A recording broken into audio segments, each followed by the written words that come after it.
am the fourth generation to run Johnson Woolen Mills. My great-grandfather came into the company in 1902. It actually started in the 1830s, but it incorporated in 1842. So we use 1842 as our start date, even though it was earlier. Being fourth generation, I am the first woman to own the company. We make rugged woolen outerwear for the entire family, for men, women, children. The children, we start at size 4, go right up to size 18. Women, we make capes, jackets, pants, same rugged woolen outerwear that we make for the men. We have a reputation in the area. We're one of 5 woolen mills that are left in the United States, and only 2, including us, are completely made in the United States to this day. When you walk into the store, you are greeted by a swoosh of Johnson Woolen Mill products. Everywhere you look, it's just Johnson Woolen Mill, our old vests, our jackets, our pants, day packs, everything that we make out of wool. I don't think people realize that the store is as large as it is, and that we also have such a wide variety of Johnson Woolen products that we offer. Anywhere from coats to capes to ponchos to vests to certain shirts to pants to mittens. Some scarves as well, and then a variety of shirts and coats to begin with. So even within those categories, there's a variety of different things. So they're really amazed at just how many things we do have in terms of a variety of things.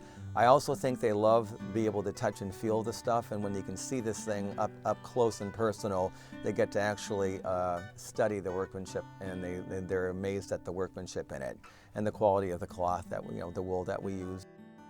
I think people like Johnson Woolen Mills because it gives them that warm, fuzzy feeling of when they were growing up and their grandfather and great-grandfather and all their family members wore the woolen jackets. The deer hunters have their lucky jacket that was passed down generation to generation. It's kind of like mashed potatoes. It's a warm comfort type of a feeling. I think nowadays, with the world being so somewhat unstable and you don't really know what's going on, to put on your jacket just gives you a warm fuzzy all over that, hey, things are okay. As you can see in our store, we have many, many different plaids and colors and sizes and checks. We use mostly 85% wool, 15% nylon. We feel the nylon gives it the extra strength and durability. We also have 100% wool. We use 90% wool, 10% nylon. You can find a variety of different styles, shapes, colors in our store. We can make anything. You know what? When we think Vermont, we always think red and black checkers. There's different sizes of those. We have the small one that's called the buffalo check. We've got a medium size, and then we have a large. Then I think after the red and black, which is kind of our staple plaid, then we're going to get into blue and black, green and black. There are some others. We just introduced, believe it or not, a burnt rose, which is kind of a pink and black for the ladies, and it turned out to be really popular. We kind of took that on the road. I was over in Minnesota, for example, and went to some of our dealers in northern Minnesota and just laid the swatch down and with the style that I wanted to make it in and said, ladies, what do you think? And a lot of the buyers were women, so I was the right populace to take it to. And I got a real positive response. We even grabbed people from the aisles into the store and said, what do you think? And we ended up getting enough of orders that we've introduced that, for example, it's kind of an unconventional plaid, but the women want to be represented as well. Production process these days is different from, of course, the old days where you had to start right with a sheep. Today, we buy our wool on bolts, and we do what's commonly called the cut and sew.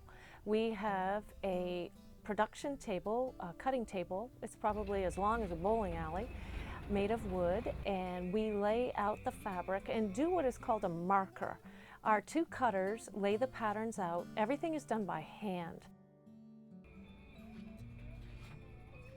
They'll give the patterns to the production manager, and then there will be sewers who have a specific job. So it's an assembly line type of a thing, even though the machines all look alike, everyone's got their specialty. And who then presses. We'll have an inspector who will do the last inspection, and then what it'll do is then it will go down to the floor, which is our storeroom, and we'll have our store manager or the stockroom person will then go ahead and put it on the shelf and make sure that it's up and checked off. Our employees are the absolute best. We have people here that have been here for a very long time. The employees here are family.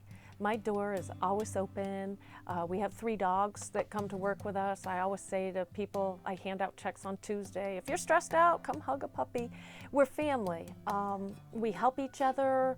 Norman and Yvonne were 2 of our employees were getting hay in one day, and they're older people, so the cutting table went and helped them get their hay in. We just help each other.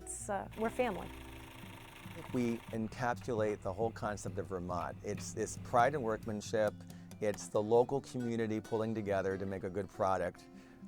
It's the fact that Vermonters were just some people would say creatures of habit, but when we find something good, we don't necessarily want to change it. You know, we want to, if it's a good product, it will be always there. The marketing certainly has changed. It's changed dramatically. We have a lot more orders with our website. We have a website for our store and our retail. Johnson Woolen Mills is almost 2 businesses. You have the factory that's a manufacturing, and we make products for dealers like Kittery Trading Post, LL Bean, people like that, the Japanese all over. And then we have our retail store. So that's another part of the business. The internet store has been great because it allows us to reach a bigger population of people who can't necessarily get in their car and come over to the store and actually walk around. Our customers are not just Vermonters, who absolutely love our products, by the way. The loggers, farmers, people that cross-country ski, anybody that enjoys being outside in the winter in Vermont, they say fantastic things about our products. I have people that come into the store and tell me that they are wearing a jacket that their great-grandfather gave to their grandfather, and their grandfather gave it to them, and they've got it in their will for their son. So our products last a long time. I hear that a lot.